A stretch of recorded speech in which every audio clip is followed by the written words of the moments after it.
Começa agora mais um Freudcast. Aqui, nada é proibido. Vamos falar de angústia, sexualidade, maternidade, pânico, remédios, síndromes, fetiches e tantos outros assuntos que envolvem nosso inconsciente, só que, desta vez, quem vai sentar no divã são as neuroses e não o paciente. Alerto que nem sempre teremos respostas prontas, mas prometemos que, no mínimo, você vai ser desafiado para olhar a si mesmo e repensar sua vida. Começa agora, Freudcast. Você já sentiu ódio, raiva e medo? Muito provavelmente. Mas quando que esses sentimentos, podem ser, na verdade, considerados como um problema na nossa vida? Bom, quem vai responder isso é o psicanalista Ivan Capelato. E eu nem te cumprimentei, né? Mas eu fiz isso de propósito, porque eu quero já aproveitar, cumprimentar quem está nos ouvindo e cumprimentar também o Ivan Capelato. Bem-vindo ao Freudcast. Obrigado pelo convite, Rose.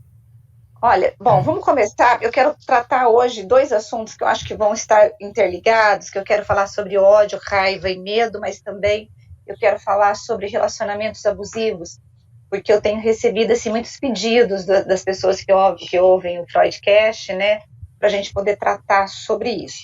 Primeira coisa que eu queria, Ivan, que você conceituasse para a gente o que é ódio, o que é raiva e o que é medo. Ok. Bom, eu vou falar em nome dos escritos freudianos, principalmente em alemão, que é o que eu leio, né? Que é onde eu fiz todo o meu trabalho. Então,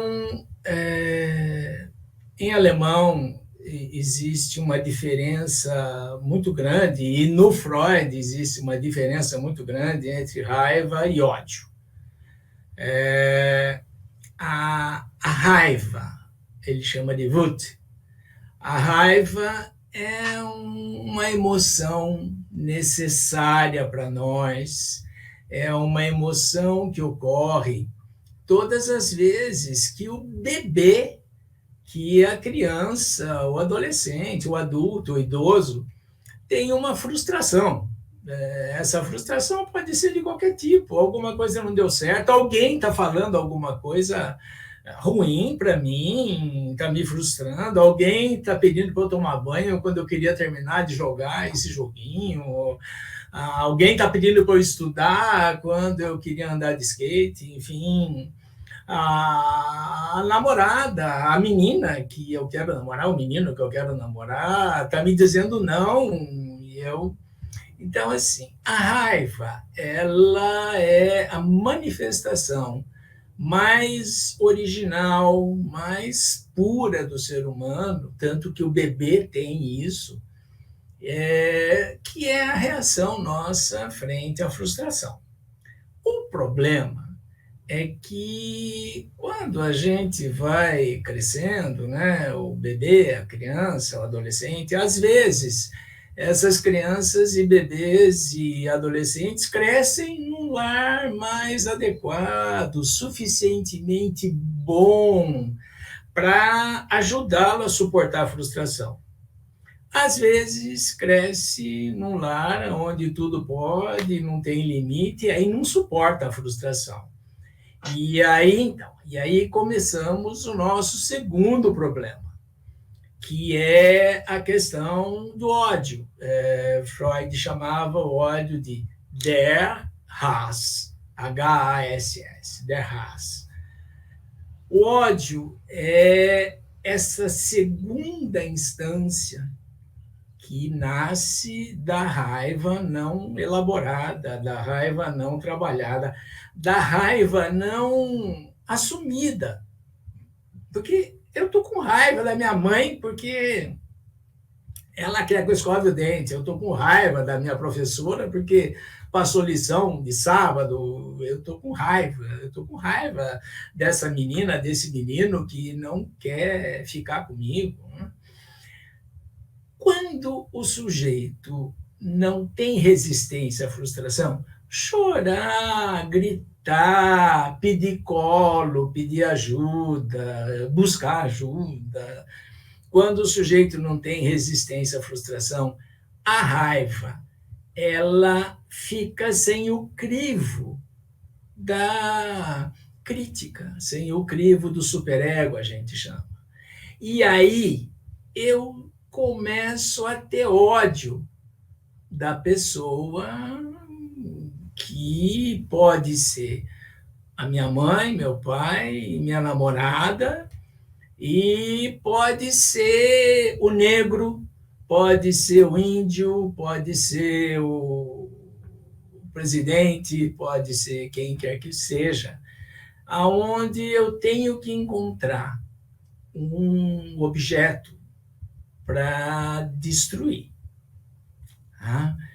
Esse objeto pode ser destruído com palavras, esse objeto pode ser destruído com atos, né?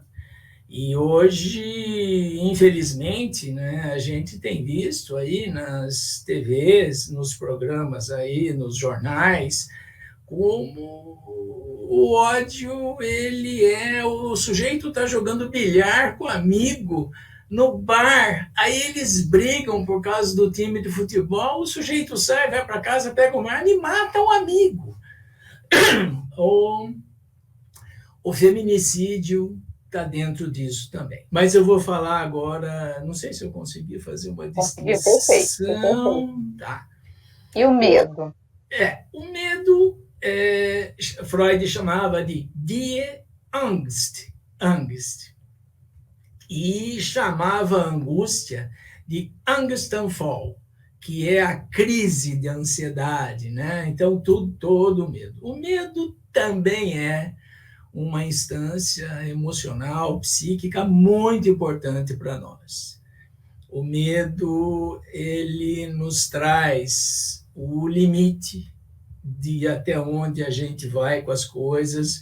O medo nos traz a sensação da fragilidade que a gente tem frente aos eventos, as coisas, a chuva, o terremoto, a violência, a anarquia, enfim. O medo, ele é o pai da raiva. O medo. Então, vamos pensar num bebê que está com fome, um bebê de dias, Rose, que está com fome. E ele está precisando que alguém venha alimentá-lo. Ele ainda não tem ideia de que a dona do seio é a mãe, nada. Ele quer que alguém traga alimento para ele. E quando esse alimento demora para vir, ele começa a sentir, ele tem medo que o alimento não venha, e do medo vai para a raiva. E aí, às vezes, quando a mãe que demorou para levar o seio, leva o seio, recebe uma mordida no mamilo, que ela não... Nossa, ele está com raiva, está com raiva. A gente nasce com isso, né? São instâncias psíquicas nossas aí, fazem parte da nossa pulsão de vida, fazem parte da nossa maneira de estar ligado à vida. O medo, ele é sempre importante, porque ele é o termômetro que indica como estão nossas defesas psíquicas, como está nossa reserva psíquica interna, não importa quantos anos a gente tenha. Então, vamos pensar no medo daquela criança de 7 anos, que está com medo de dormir e ser assediada aí pelo fantasma, pela loira do banheiro, qualquer coisa aí, pelo boneco, Então, essa criança, ela constrói o medo porque ela percebeu que ela começou a se distanciar da figura cuidadora dela, geralmente da mãe. Então, a gente costuma dizer em psicanálise que quando o medo vem, ele não é aquilo do que se fala. Estou com medo do monstro, estou com medo. Eu estou com medo de agora ter que ficar sozinho, com 3, com 4, com 7, com 9, né? E aí, essa separação, esse medo da separação, o medo do crescimento, faz acontecer em nós. Assim, trazendo para os nossos dias, dá para a gente pegar, por exemplo, o medo com a pandemia, né? As pessoas sempre falam assim, nunca sentiram tanto medo. Na verdade, era um medo da doença, mas era o medo da morte, sim, né? Sim. E isso trouxe ansiedade. E aí, para também, pegando o ódio, principalmente o ódio, as relações que quando a gente fala de política, né, quando você usa as redes sociais, hoje, basicamente, as manifestações que tem nas redes sociais por aquele que não concorda comigo é o ódio, né? Sim, é o ódio. É o ódio até do anônimo, né? É o ódio de todo mundo que está lá não concordando comigo. Quer dizer, como eu não tenho resistência à frustração, eu não consigo aguentar alguém que discorda do que eu penso. Agora, Esse é o ódio. Isso é um adoecimento? É um adoecimento social muito sério, muito importante. Significa que estas últimas gerações que tiveram filhos, Rose, pararam de ajudar as crianças a terem limites, se frustrar, poder chorar, não é? Então, vamos pegar um exemplo simples, aquela criança que está agora entrando na escolinha e, de repente, sofre bullying dos amiguinhos. Hoje as crianças estão muito amargas, estão muito depressivas, estão muito agressivas. E aí, essa criança, se ela chega em casa e alguém acolhe essa dor, o colo, a mãe que suporta aquilo, faz com que ele suporte também. No dia seguinte, ele vai ter medo de ir à escola e enfrentar aquilo de novo, mas é um medo bem real, é um medo e daí ele sabe que a hora que ele voltar vai ter essa figura acolhedora do cuidador aí na vida dele. Quando uma criança sofre bullying na escola, chega em casa e alguém fala, vai lá e dá um tapa nela, que ela é chata, o medo aumenta e a raiva aumenta. E aí nós temos, talvez, a possibilidade do aparecimento do ódio, porque ninguém colocou limite para essa criança suportar a dor que ela está sentindo de ter sido abusada, né, verbalmente, socialmente, lá na escola, e ninguém a acolheu. Então, assim, ultimamente, essas gerações que estão vindo, elas estão com muita facilidade de sentir ódio e em todas as camadas sociais, seja na classe A, seja na classe Z. Tanto que, veja bem, a Fundação Casa está lotada de meninos e meninas em processo socioeducativo que não vai levar a nada, porque lá eles não vão aprender a terem resistência à frustração, ao contrário, eles vão ter que escolher um jeito de saírem de lá e perderem o medo. A melhor maneira de perder medo é ficar perto de alguém poderoso, alguém que o acolhe, o traficante, o bando. Mas, assim, não sei se eu estou conseguindo ligar os 3 termos aí. Sim, está perfeito. Agora, por exemplo, quando a gente pensa, quando você falou da Fundação Casa, eu me lembrei recentemente de um caso, não recente, que aconteceu, acho que em Campinas, 2019, foi antes da pandemia, de um pai que levou filho e os amigos para bater num amigo, e era de uma classe da elite aqui de Campinas, frequentadores de um clube super tradicional, e por causa de namorada. Sabe aquela disputa assim de namorada, e o pai acabou levando e tal. Quando o responsável ele legitima essa violência, ele está banalizando, né, a importância do outro, não está? Ou está transformando o outro como objeto mal, né? Tá, e também dando força para que a frustração da criança vire ódio, né? como ele não pode suportar a frustração, ele vai odiar tudo aquilo que vai contra ele.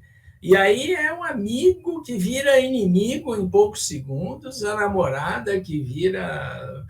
E aí você tem os princípios que regem alguns relacionamentos abusivos, os princípios que regem os feminicídios hoje. Pois é, isso que eu queria falar com você. Dentro desse contexto aí todo de raiva, ódio, medo, isso tudo nos leva para esses relacionamentos abusivos. Sim. Mas eu queria trabalhar o relacionamento abusivo, não os feminicídios, porque a violência, quando é um tapa, um soco, a gente já conhece, mas existem relacionamentos abusivos, eles são abusivos, muitas vezes a vítima está sendo detonada, destruída, e ela não percebe. Ela percebe que ela perdeu a autoestima, ela percebe que tem até alguma coisa errada, mas ela não consegue perceber que é aquele companheiro, que é aquele patrão, sei lá, em eles relacionamentos abusivos. Mas vamos trazer aqui para o relacionamento abusivo romântico, vamos assim dizer. O relacionamento abusivo, ele existe em todo tipo de relacionamento. O hétero, o homo, né? É isso. Agora, como que a gente percebe um relacionamento abusivo, Ivan? Tá. Então, assim, eu queria fazer uma consideração antes. Uhum. Existem alguns estudos da psicologia, da psiquiatria, da psicanálise. Robert Hare, inclusive, hoje escreve um pouco sobre isso, sobre o relacionamento abusivo. E a primeira questão é assim, só não percebe o relacionamento abusivo aquele homem ou aquela mulher que não tem uma crítica suficiente. São pessoas, às vezes, com baixo poder cognitivo, baixa capacidade cognitiva, e aí não percebe que está sendo abusado psicologicamente, sexualmente, não percebe, trata aquilo como dia a dia, que são alguns casos aí de pessoas com baixa cognição, com baixa intelectualidade. Nos outros casos, sempre, quem está sendo abusado sabe que está sendo abusado, dói, gera medo, gera humilhação, gera raiva, às vezes gera ódio também. Mas, para poder continuar no relacionamento abusivo, Rose, é porque, de alguma forma, permite isso. Está tendo algum ganho. Tendo algum ganho, o ganho secundário das neuroses que a gente chama. Então, existe um estudo sobre um sujeito que a gente denominou o perverso narcísico. O que é o perverso narcísico? É esse sujeito, homem ou mulher, que seja com o companheiro, com os filhos, ele machuca, humilha, às vezes bate, nega coisas, às vezes ele, perverso narcísico, ele gasta grande parte do dinheiro dele lá fora com ele mesmo na rua, e aí a criança não tem presente, não tem, às vezes não tem comida, às vezes não tem.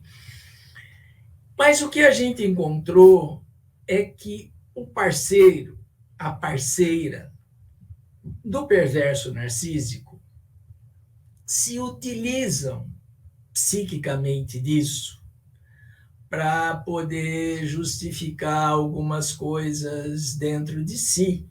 Por exemplo, a vitimização, a autoestima baixa, é isso que eu posso ter, ele é mau, mas ele tem um coração bom. São essas coisas que a gente andou escutando em delegacias, em consultórios, em prontos atendimentos aí, principalmente na Unicamp, de mulheres que chegam lá machucadas, ou criança que chega lá machucada, com o braço torcido, quebrado pelo pai, pelo padrasto.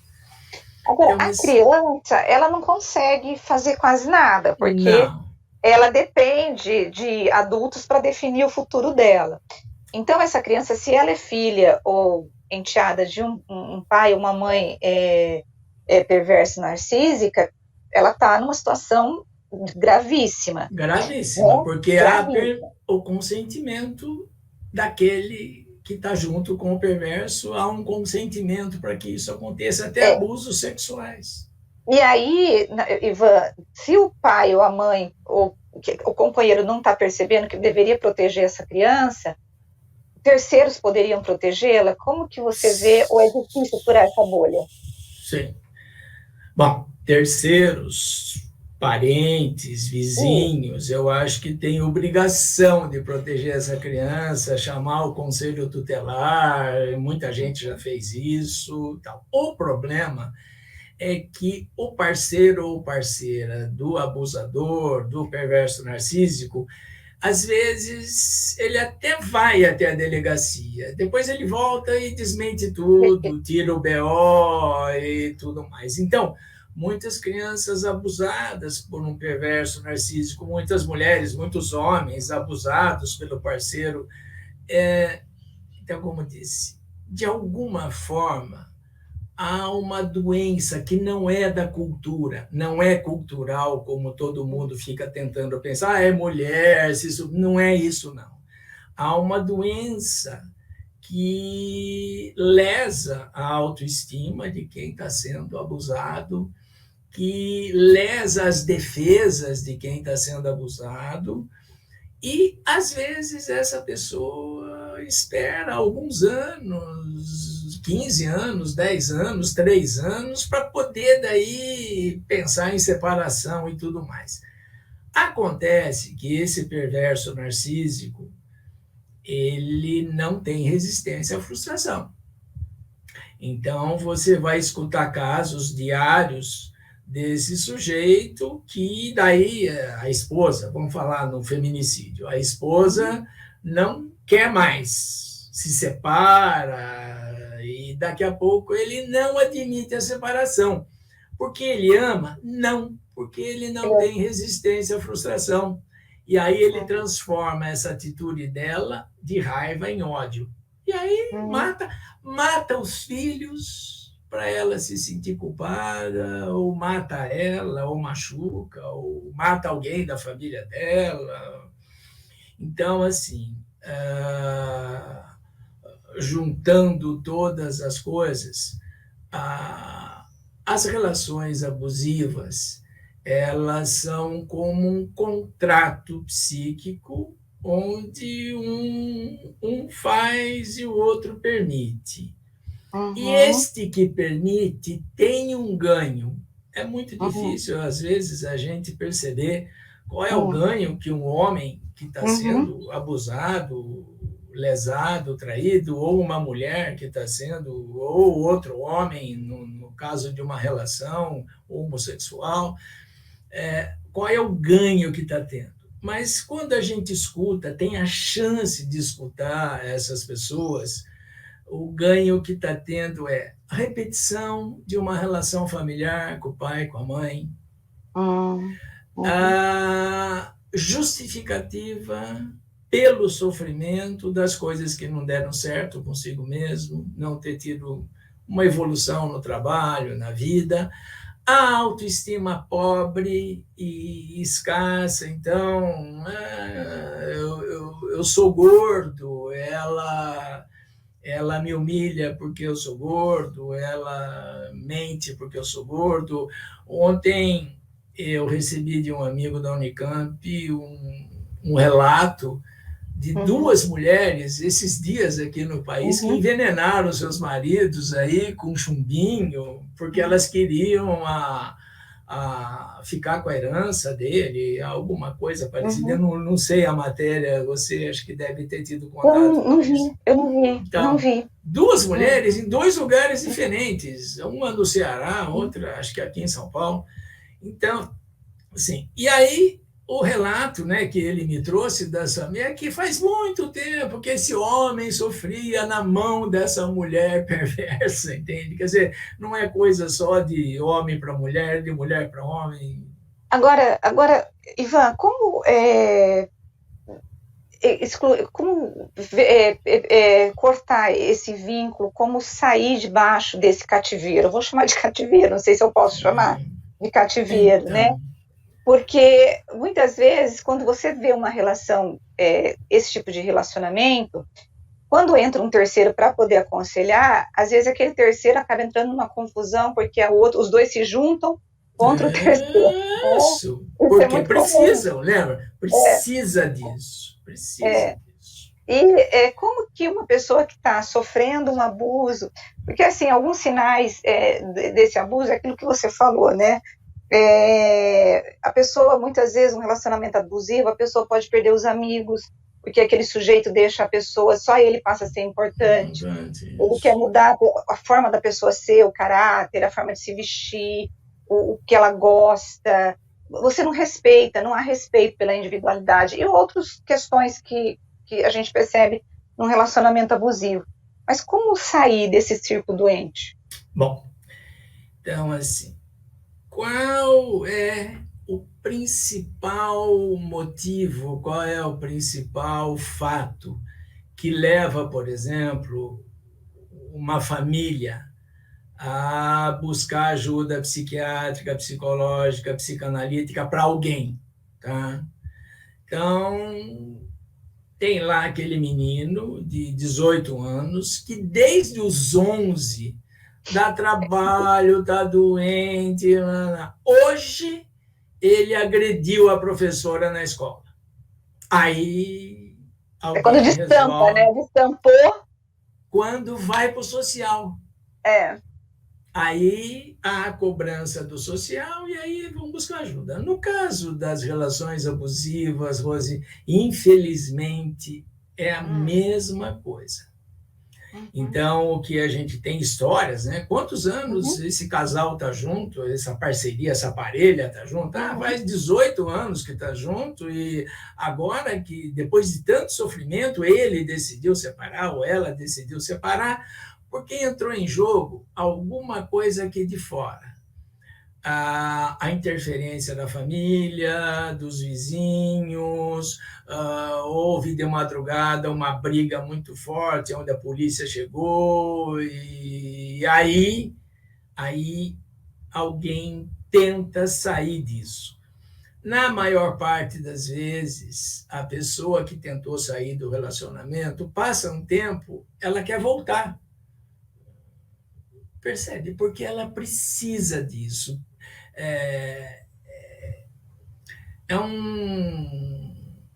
um outro tipo de narcisismo, onde a dor que o outro inflige a mim justifica coisas minhas, justifica a minha história familiar, justifica meu fracasso profissional, justifica meu fracasso pessoal e geralmente a pessoa, usando a palavra do gozo do Freud, ela goza no sofrimento? Isso, ela goza no sofrimento. Antigamente a gente chamava isso de masoquismo, mas hoje a gente parou de usar esse termo, né? A gente chama isso de pulsão de morte, Rose, tá? Goza na dor, goza no sofrimento, tá? Então, existe todo tipo de gozo que um sofrimento pode trazer. Puxa, mas não é ruim sofrer? É ruim sofrer para quem está bem, para quem tem uma autoestima suficiente, para quem tem uma autocrítica, um superego suficiente. Mas para quem não tem, o sofrimento ele coloca o chantilly em cima do cocô. Não sei se você vai entender o que eu vou falar. Entender. Eu Você fico... mascara. Isso, você mascara outras coisas, né? Esse é o meu problema. Meu marido, minha mulher, meu parceiro, meu companheiro, minha companheira. Mas você mascara o resto que está atrás, que tem que ser tratado. Então, as poucas pessoas, homens e mulheres, que saíram de um relacionamento abusivo, estão vivos, né? Saíram de um relacionamento abusivo e foram procurar ajuda, eles se surpreendem com a falta que aquilo faz. Eles se surpreendem. E, às vezes, até iniciam um novo relacionamento melhor, mais tranquilo, e não conseguem ficar. Não conseguem ficar. Então, assim, a ajuda para essas pessoas ela tem que ser intensa e nem todo mundo tem condições de pedir essa ajuda, nem todo lugar oferece uma ajuda dessa, né? As políticas públicas a gente não tem ainda no país, espero que um dia tenha, coisas como existem lá fora, no Canadá, na Suíça, na Alemanha, né? Onde isso é... Eu acho que a saúde mental precisa entrar na agenda do governo, né? Precisa. E principalmente quando a gente vê essa legião de crianças que estão vindo aí sem resistência à frustração. São pequenos agressores, infratores, gente que vai sofrer muito na vida. Vai fazer o outro sofrer. Vai fazer o outro sofrer. Nossa, nós estamos doentes, não, Ivan? Eu preciso terminar essa entrevista nossa com um pouco de esperança, Ivan. Então, Rose, a esperança está em algumas coisas, né? Existem algumas pessoas, então tem um trabalho do PROERG, da Polícia Militar, em alguns estados, principalmente no Piauí, que eu tive a honra de participar disso, que eles vão às escolas e começam a cuidar das crianças no período em que elas não estão na escola. Cuidar, colocar limite, fazê-las passar por alguns treinamentos que eles passam, bombeiros, policiais militares e tal. Os bombeiros fazem muito isso. Existem os GEAs no TRT que trabalham com o juizado que vai para o trabalho infantil, o abuso sexual na infância, né, a exploração sexual na infância. Então, existe um movimento, não é ainda de políticas públicas, mas que a gente pode chamar de cuidado, né? Existe um movimento, mas que é do TRT, não é do governo federal, da Polícia Militar, né? Da Polícia Militar, não é do Estado, não é? E que é um movimento voluntário, onde as pessoas se entregam a esse tipo de coisa. Então, eu estou vendo isso acontecer muito nos últimos tempos, eu faço parte disso também. E a necessidade, né, de que nós, psicanalistas, coloquemos para o Congresso, para os nossos dirigentes políticos, que investir na infância, na primeira infância, investir na família, não é só, que bom, vai causar aí um movimento de saúde mental. É investir também na economia, entende? A gente vai economizar no futuro em remédios psiquiátricos, em internações, da Fundação Casa.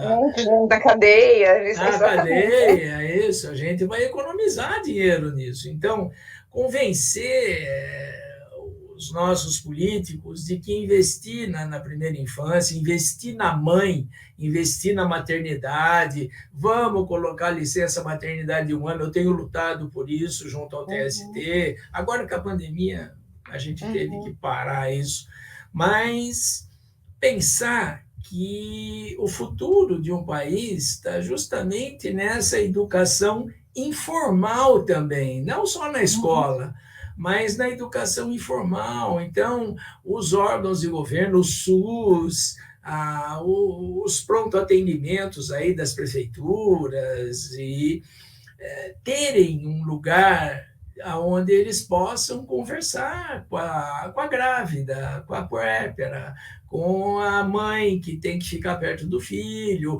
sobre os limites, né? A gente está... Ontem eu não trabalhei, eu tive a chance de assistir o jornal, acho que nem lembro se era da 1h20, e o Dia da Criança, né? Aquele monte de pais desesperados tentando comprar presente para os filhos, quando até uma criança disse, eu queria comer, né? Eu não queria ganhar boneca, eu queria que você chegou a ouvir isso. Um negócio assim, impressionante.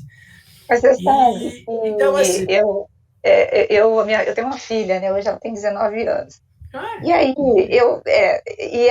uma vez eu comprei um presente para ela, né? Eu gastava tanto com presente, e eu lembro que era uma data especial, Natal, não lembro o que era. E aí eu dei um presente super caro. A minha mãe comprou uma coisinha de plástico, acho que era uma cozinha, um fogãozinho. Ela tinha, eu não me esqueço do valor que minha mãe comprou. Pagou R$5, Ivan. A minha filha adorou aquele presente simples, singelo, que tinha... e detestou o meu. Entendeu? Aí depois disso eu aprendi, eu parei de gastar, mudei completamente. Mas a gente vai aprendendo, né?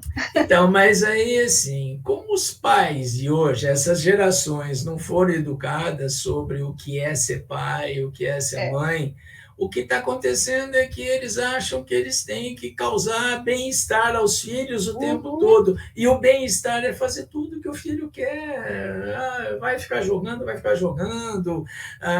Filho, vem aí jantar. Não vou. Mas chama ele de novo. Não quero briga. Então, assim, os pais hoje são muito frágeis. E eles não conseguem colocar o desejo deles para os filhos. Agora você vai jantar porque eu quero que você venha jantar. Então, assim, essa autoridade é confundida com autoritarismo, e aí entra também muita coisa política, muita ideologia.